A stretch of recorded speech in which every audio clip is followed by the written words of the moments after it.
마태복음 24장 36절부터 39절까지 말씀. 그러나 그날과 그때는 아무도 모르나니 하늘의 천사들도 아들도 모르고 오직 아버지만 아시느니라. 노아의 때와 같이 인자의 임함도 그러하리라. 홍수 전에 노아가 방주에 들어가던 날까지 사람들이 먹고 마시고 장가들고 시집가고 있으면서 홍수가 나서 그들을 다 멸하기까지 깨닫지 못하였으니 인자의 임함도 이와 같으리라. 이렇게 되어 있습니다. 결혼이라고 그러는 것은, 결혼은 우리가 결혼식장에서 주례사에도 우리가 이야기했던 것처럼 결혼은 하나의 그 죽음과도 같습니다. 그리고 결혼은 무덤에 들어가는 것과도 같은 그런, 왜냐하면 결박당하는 거잖아요. 남편에게 결박당하고 이제 자유에서 이제 벗어나서, 자유에서 벗어나는 게 아니지, 자유에서 이제 율법으로 묶이는 거죠. 그러니까 남편에게 묶이는 거고 아내에게 묶이는 이제 그런 무덤으로 들어가는 것이 바로 결혼 생활입니다. 결혼 생활에 들어가게 되면 이제 묶였으니까 자기가 죽은 거죠. 그 무덤 안에 들어간 거니까, 죽은 거니까 거기에서 풀어줄 수 있는 사람은 자기가 스스로 풀어나가기가 어렵고 주변의 사람들이 다 도와주어야 이게 풀려 나가는 거죠. 그러니까 그 죽음이라는 무덤에서 벗어날 수 있게 하는 것은 주변 사람들이 다 도와줘야 되는 거예요. 시아버지도 도와주고 시어머니도 도와주고 친정엄마도 도와주고 친정아빠도 도와주고 또 친구들도 도와주고 또 성도들도 같이 도와주고 이렇게 다 도와줌으로써 거기 이제 부활시키는 겁니다. 그 결혼 생활이 이렇게 아름다운 게 결혼 생활이구나 라는 것을 알려주는 거죠. 그러니까 무덤에 우리는 이제 죽어서 들어가는데 진짜 결혼 생활을 이제 누리게 되면 행복을 이제 찾게 되는 거죠. 그래서 제가 이 성경을 이렇게 보면서 3대 무덤 인생이 있다 이렇게 보여져요. 3대 무덤 인생이 있다. 그런가 하면 3대 부활 인생이 있다. 이것이 3대 천국의 생활의 인생이다. 뭐 이렇게 볼 수 있어요. 이게 3대를 이렇게 왜 잡냐면, 첫 번째는 태어남입니다. 태어남. 엄마의 뱃속에서 태어나는 거.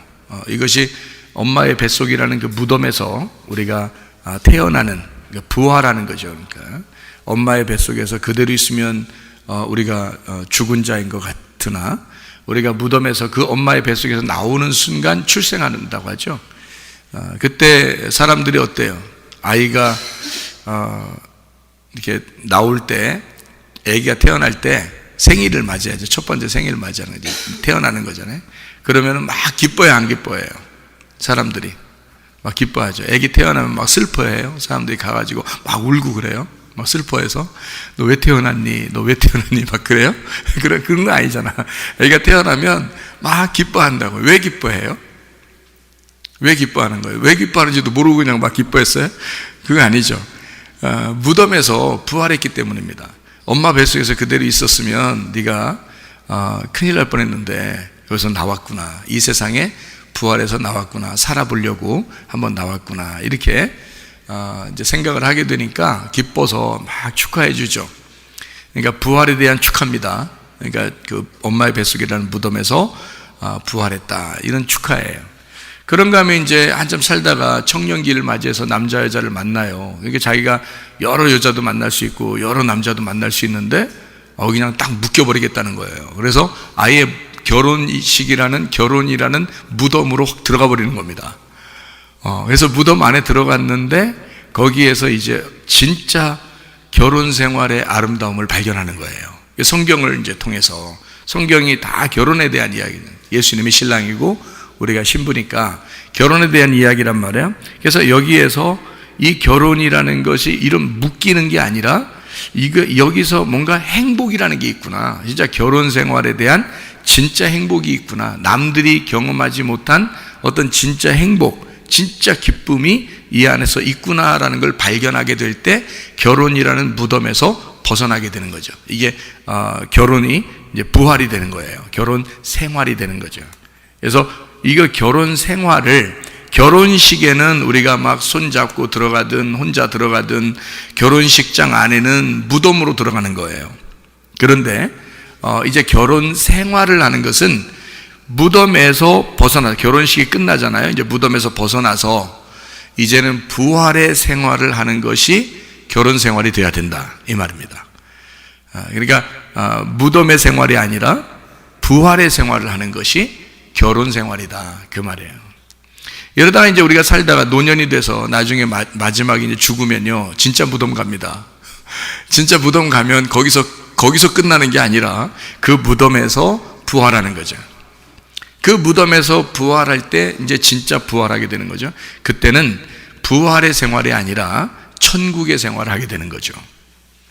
그러니까 우리는 이 땅에서 이제 태어나서 출생하게 되고, 그 다음에 이 땅의 무덤에 들어가 다시 이 땅에서 부활한 삶을 살게 하다가 우리가 마지막 이 땅에 이제 죽음에 이르렀을 때 우리의 몸이 이 땅에 이제 갇혀버리죠. 완전히 흙은 흙으로 갇혀버리고 생기는 생기가 하늘로 올라가서 천국의 생활을 누리게 된다는 거죠. 이게 3대 무덤 생활, 3대 부활의 생활, 3대 천국의 생활이란 말이에요. 그러니까 우리가 출생했을 때의 천국의 생활, 결혼 생활할 때의 그 천국의 생활, 그리고 마지막 하늘나라 올라가서 천국의 생활, 이렇게 하게 될 수가 있다, 그런 말이에요. 그러니까 결혼이라는 것은 어떤 사람에게는 참 불행하고 어떤 사람에게는 정말 행복한 생활이 될 수 있다는 거죠.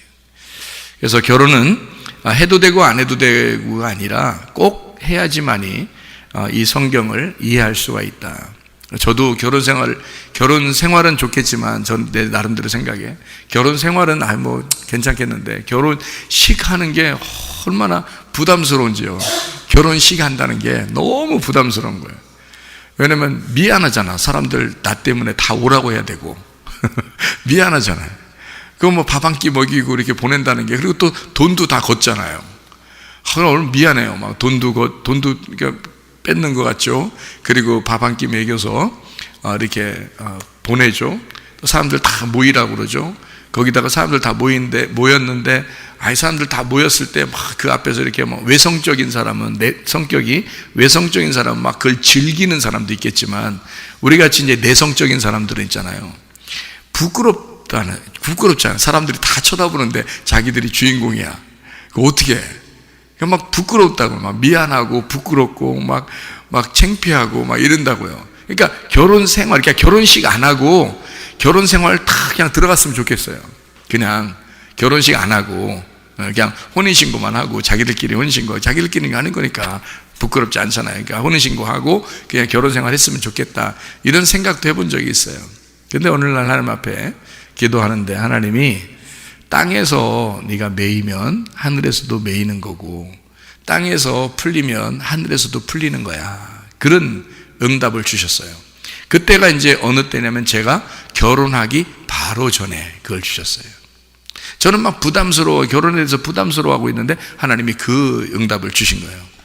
분명하게 주셨어요. 그래서 제가 깜짝 놀랐어요.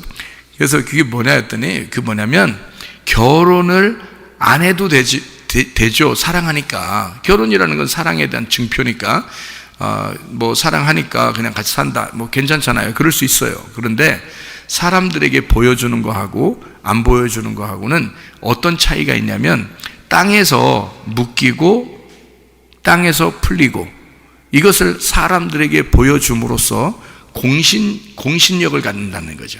그러니까 공식적이 되는 거란 말이에요. 그러니까 사람들에게 인정을 받는 그 공식적인 확인이 없이는 하늘나라에서도 그게 확인이 안 되는 것이다, 이렇게 되는 거죠. 그러니까 땅에서, 교회에서 이제 집사님 되잖아요. 교회에서 목사님 되잖아요.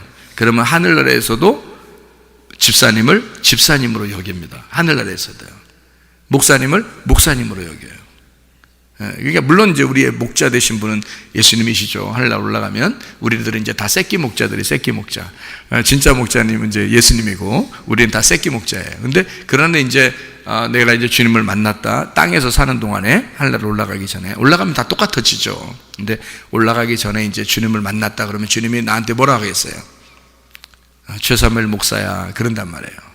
그러니까 왜냐면 목사로 인정을 하는 거죠. 어떤 집사님을 이제 주님이 중간에 만났다 그러면 뭐 누구누구 집사야, 이렇게 말한단 말이에요. 왜? 교회에서 그렇게 인정했기 때문입니다. 교회에서 그렇게 인정한 것이면 하늘나라에서도 그렇게 인정한다는 거죠. 그게 확 들어오는데요. 야, 이런 거였구나. 그래서 내가 부끄럽지만, 내가 창피스럽지만, 내가 미안하지만 결혼식을 해야 되는 거구나. 그래서 결혼식 진짜 신랑 신부 여기 와 있지만은 어때요? 막 좀 그런 기분이 좀 들기도 하죠. 좀 이렇게 부끄럽기도 하고, 다른 사람들 앞에서 막 이목이 이렇게 집중되니까 그런 마음이 들잖아요.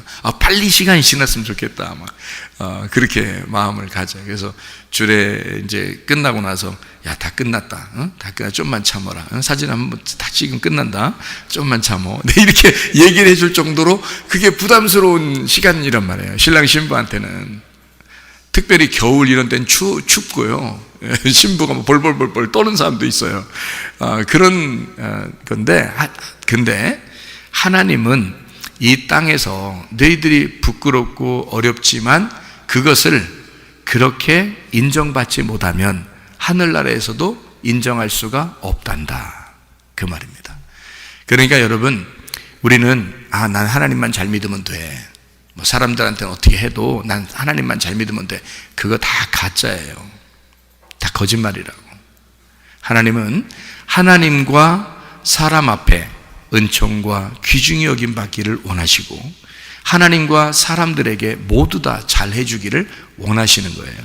그러니까 여러분이 사람에게도 믿을 만한, 신뢰할 만한 사람이 돼야 되고 하나님에게도 그 믿음이 있는 사람, 신뢰할 만한 사람이 돼야 되는 것입니다. 그러니까 땅과 하늘이 하나예요. 우리는 땅과 하늘이 분리가 된 것처럼 여기지만 사실은 하나죠. 남편과 아내가 여자는 땅이고 남자는 하늘과 같은데, 그런데 둘이 땅과 하늘이 하나가 되는 날이 결혼식이에요. 예수님은 하늘이고 나는 땅이거든요. 그런데 그 땅과 하늘이, 그 주님과 내가 하나가 되는 날, 그게 어린 양의 혼인잔치고 그게 결혼식이에요. 그러니까 이 땅에서 내가 예수를 믿는 그 인정이 없으면, 그것을 그 신뢰함이 없으면 내가 하늘나라에서도 인정받지 못한다는 거죠. 그래서 이 땅에서 예수를 믿어야 된다는 거예요. 이 땅에서 예수 믿는 것이 하늘에서 믿는 것이 되는 거란 거죠. 우리 어느 날 가서 믿지 뭐 그런 거 아니에요. 나중에 어느 날 잘 될 거야. 아니에요. 지금 내가 주님을 믿고 있는가? 내가 주님의 신부인가? 나는 예수님과 하나가 되었는가? 나는 결혼식을 이행했는가? 그래서 이 땅에서 매인 사람은 하늘에서도 매이게 되고 이 땅에서도 풀리면 하늘에서도 풀리게 된다. 그래서 여러분이 이 땅, 이 생활을 무시하지 말고 계속 이 땅에 사는 동안에 하나님과 사람 앞에 인정받고 은총과 귀중히 여김 받는 그런 사람들이 되셔야 합니다. 아무도 모른다 그랬어요. 예수님 오시는 거, 재림하시는 거 아무도 모른다, 뭐 이런 얘기를 여기다 했어요. 누구누구 모른다 그래요? 천사도 모르고 아들도 모르고 아버지만 아시느니라 그랬거든요. 잘 생각해 보시라고요. 천사도 모르고 아들도 모르고 아버지만 아신다? 그러면 생각해 봐요. 아버지가 알면 아들이 알아요, 몰라요? 알죠. 아들이 아는 건데 아들 모른대요. 그리고 아버지만 아신대요. 잘 생각해 보면. 그러니까 이게 왜 아들은 모르고 아버지는 아는가? 여러분, 예수님이 이 땅에 오셨을 때 아버지로 오셨어요? 아들로 오셨어요? 아들로 오셨어요. 그러면 주님이 재림하시러 오실 때는 아들이 알게 돼요? 아버지가 알게 돼야 돼? 아버지가 알게 돼야 돼. 이유가 무슨 얘기냐면요, 이런 거죠. 아들로 예수님이 오셔서 이 땅에 십자가 못 박혀 돌아가시기 전에는 그것이 완전히 우리에게 이루어지지 않습니다. 그러니까 아들도 모른다라고 얘기할 수는 있죠, 이렇게. 그런데 아들이 아버지잖아요. 예수님이 하나님이잖아. 그렇죠? 예수님이 하나님이니까 아버지란 말이에요. 그러니까 예수님이 얘기하면서 야 천사도 모르고 아들도 모르고 아버지만 아시는 거야. 그러면 자기는 하나님 아니라는 거야? 그거 아니잖아요. 예수님이 하나님이거든요. 그러면 이게 어떤 이야기냐면, 지금 내가 십자가 못 박혀 죽기 전에는 우리가 알 수 있는 게 아니야, 이런 말이고요. 내가 십자가 못 박혀 죽고 부활하게 되면 나는 하나님 아버지가 되거든. 예수님이 하시는 말씀이에요.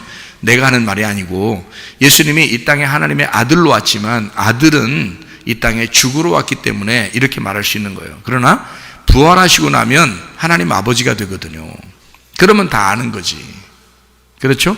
그러니까 예수님이 나는 몰라 이런 얘기가 아니고, 그런 말이 아니라 주님의 재림하심도 이 노아의 홍수라고 하는 것을 이렇게 일부러 이렇게 내놓는, 여기 마태복음 24장에 노아의 홍수 때와 같다. 그때 다 장가가고 시집가고 뭐 그렇게 먹고 마시고 그런다는 거예요. 이게 무슨 말이냐면 우리의 그 결혼 생활과 같은 겁니다. 장가가고 시집가고, 그죠? 그러면 장가간다는 말은 누가 장가간다는 말이에요? 예수님이 장가가죠. 시집가는 건 누가 시집가요? 우리가 시집가지. 우리는 시집가는 거고 예수님은 장가가는 거고, 그죠? 장가가고 시집가고 다 먹고 마시고 다 뭘 얘기하는 거예요? 어린 양의 혼인잔치를 말하는 거야. 그러니까 결혼잔치를 말하는 거예요. 결혼잔치는 언제 있다고? 아기 때 있다고, 노년 때 있다고, 청년기 때 있다고. 청년기 때 있다고. 그래서 이것은 우리의 인생의 광야 생활과 같다, 그 말이에요. 우리의 인생의 광야 생활 같은 우리의 지금의 생활 가운데 너희들이 먹고 마시고 그리고 시집가고 장가간다. 자, 누가 책임지겠다는 거예요? 광야 생활은? 광야 생활, 애굽에 있었던 이스라엘 백성들이 광야로 나올 때 광야에서 뭐 하는 게 있었어요, 없었어요? 아무것도 없었어요. 다 하나님이 먹이시고 입히시고 하나님이 다 하셨습니다. 하나님의 섬김이 있는 것이다. 우리가 사는 것은 다 하나님의 섬김이 있는 것이다. 자, 신랑과 신부가 있어요. 누가 먹여 살려야 돼요? 아직도 구분이 안 돼요? 요즘 시대가 여자들이 하도 많이 일하니까 아직도 구분이 안 돼? 신랑과 신부가 있어. 누가 먹여 살려야 돼? 신랑이 먹여 살려야 돼요. 왜? 자, 봐요. 애굽에 있었던 이스라엘 백성들을 끌어내서 광야로 데리고 나왔어요. 광야로 데려나서 우리 보고 일하라고 했어요? 그냥 먹고만 있으라고 했어요? 먹고만 있으라고 그러죠. 누가 다 먹이는 거야? 신랑 되신 하나님이 다 먹이겠다는 거야. 하나님이 신랑 되신 아버지가 우리를 다 먹이겠다는 거예요. 그러니까 신랑이 다 먹이는 거야. 그게 광야 생활이에요. 그게 어디냐면 청년기. 청년기 때 지금 결혼 생활이란 말이에요. 그러니까 남자들은 누구를 성경에서 상징적으로 말하고 있는 거예요? 신랑 대신 예수님을 상징적으로 말하는 거죠. 그렇죠? 신부는요, 그러니까 교회인 신부, 여자를 얘기할 때 신부인 교회를 얘기하는 거죠. 그러니까 우리들은 신부와 같아요. 주님을 따라가는 자이고 우리를 책임지시는 분은 신랑 대신 예수님이라는 거죠. 그죠? 그걸 그대로 나타내주고 생활해 보라고, 너희들이 힘들겠지만 한번 그렇게 생활해 보라고 우리에게 하라고, 일부러 한번 해봐 땅에서. 그게 결혼식이라고요. 그래서 너희들이 서로 전혀 다른 곳에서 와서 만났지만 둘이 하나라고 그래. 이거를 부부라고 그러고 이걸 결혼이라고 그래. 자, 얼마나 서로 다르게 만났냐면 하나는 땅이고 하나는 하늘이야. 그러니까 예수님은 하늘에서 오셨고 우리는 땅에서 왔어요. 하늘과 땅이 만나서 결혼하는 거야. 그래서 둘이 하나래. 이렇게 하나가 된 거예요. 근데 그 하늘에 계신 하나님이 우리 땅에 있는 나를 책임지겠다는 거예요. 그게 신랑과 신부의 관계란 말이에요. 이걸 이제 지금은 상황들이 다 다르지만 그거를 설명해 준단 말이에요. 그러니까 노아 홍수가 있죠. 먹고 마시고 장가들고 시집가고 그 얘기가 있죠. 그리고 그날은 아무도 모른다 그러죠. 여러분, 주님께서 우리에게 임하시는 날, 그게 첫 번째 재림이신데요. 하늘나라에 우리가 올라갈 때도 주님을 만나겠지만, 실질적인 주님을 만나겠지만, 지금도 하나님의 성령을, 예수님의 영을 우리가 만나게 되죠. 예수님의 영이 우리한테 들어오죠. 그러면 예수님의 영이 우리한테 들어오면 그거를 뭐라 그러냐면 어린 양의 혼인잔치, 결혼한다 그 말이에요. 예수님이 나의 신랑 돼서 내 속에 들어와 나와 결혼하신다. 그러면 누가 책임지겠다는 거예요? 내가 내 인생 책임지는 거예요? 하나님의 성령이 나를 책임지겠다는 거예요? 하나님의 성령이 나를 책임지겠다는 거예요. 그게 신랑 되신 예수님이란 말이에요. 이해가 되시죠?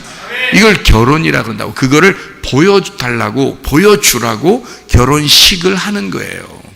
얘기해요. 그러니까 여기서 아들도 모르고 천사도 모르고, 그러니까 예수님도 모른대. 아무도 모른대. 예수님 오시는 거. 왜 몰라요? 예수님이 하나님인데 왜 모르겠어? 그러니까 아버지만 아신다. 이렇게 말하는 것은 왜 그러냐면 이런 거예요. 처음에 창세기 2장에 보면요, 아담이 있는데 아담의 갈비뼈로 하와를 만듭니다. 그런데 내 뼈 중에 뼈요, 내 살 중에 살이라고 얘기하죠, 그죠? 그렇게 얘기하죠. 그러면서 그 하와하고 아담하고 둘이, 아담은 또 하나의 자기를 만들어낸 거예요. 아담을 만들어낸 거죠. 그러니까 아담이 아담을 만들었는데 그걸 이름을 하와라 이렇게 부른 거예요. 하와는 생명, 호흡이라는 얘기고 숨이라는 얘기니까 아담의 숨이라는 얘기예요. 자, 아내는 남편의 뭐라고? 남편의 숨이라고, 남편의 호흡이란 말이에요. 그러니까 아내 없이 남편이 숨을 쉴 수 있다 없다? 숨을 쉴 수가 없다. 남편은 아내가 그걸 하와라 부른 거예요. 그러니까 아담과 하와를 괜히 그냥 하와 이렇게 말한 게 아니에요, 성경에서. 그러니까 아담으로부터 하와가 나왔고 하와는 또 하나의 아담인 거예요. 그러니까 아담은 그 속에서 자기의 뼈요 자기의 살인 진짜 아담이 밖으로 나와서 자기에게 보여진 것입니다. 이 땅에서 여기죠? 자기에게 보여진 거예요. 그러니까 그 주님도 우리를 그렇게 생각하시는 거야. 주님도 우리 신부인 교회를 자기의 진짜 호흡이라고 생각하는 거죠. 그러니까 우리를 통해서 예수님은 숨을 쉬는 거예요. 그러니까 신랑과 신부 중에서 신랑은 신부를 보면서 숨을 쉬는 거죠. 이게 숨을 쉬는 거지. 신부 없이는 뭐 숨도 못 쉬는 거야. 그게 결혼이라고 하는 거예요. 아름다운 거죠. 그러니까 이걸 뭐라 하냐면 둘이 하나인 거야. 그러니까 원래부터 하나인 거예요. 하나님은 원래 이걸 신랑 되신 예수님과 신부인 교회를 갖다가 이거를 갖다가 만들어서 그 속에서 나온 하나를 이게 만들어낸 거거든요.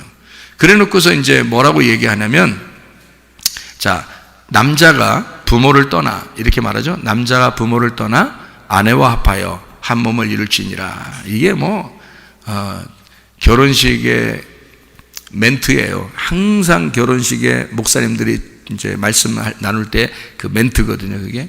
자, 남자가 부모를 떠나 한 여자와 합하여, 아내와 합하여 한 몸을 이룰지니라. 그렇게 돼요. 그럼 한 몸을 다 이루었어, 둘이. 남자하고 여자하고 한 몸을 다 이루었어. 그럼 어떻게 돼? 어떻게 둘이 한 몸을 이루었으면요? 그럼 둘이 한 몸을 다 쎄 이래요? 둘이 한 몸을 다 이루었어요. 그럼 어떻게 해?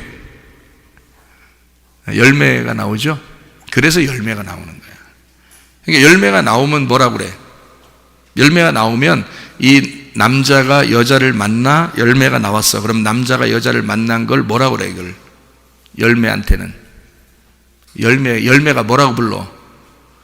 열매가 뭔지를 몰라요? 열매가 뭐라고 불러? 예? 아빠, 엄마, 그러죠? 아빠, 엄마라 그러지, 열매가. 그러니까 남편과 아내가 둘이 만나서 한 몸을 이뤘더니 열매가 나왔어. 그랬더니 그 열매가 이제 남편과 아내를 뭐라고 부르냐면 아빠, 엄마 그렇게 불러요. 그래서 부모가 되는 거야. 그래서 한 몸을 이루어 부모가 되는 거예요. 그러니까 남편과 아내가 한 몸을 이루어 열매를 맺으면 부모가 되는 거란 말이에요.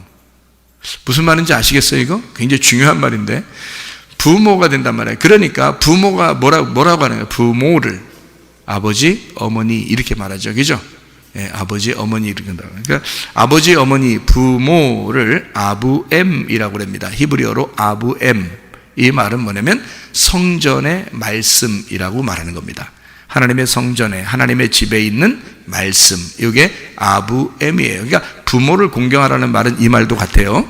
하나님의 성전에서 이렇게 전달되는 그 말씀을 네가 공경하라, 그 말이 되는 겁니다. 그러니까 부모를 공경하는 말은 이 땅의 부모도 공경해야 되지만 성경적으로 말하면 하나님의 집에 있는 그 말씀이 하나님이고 그게 너의 진짜 부모야.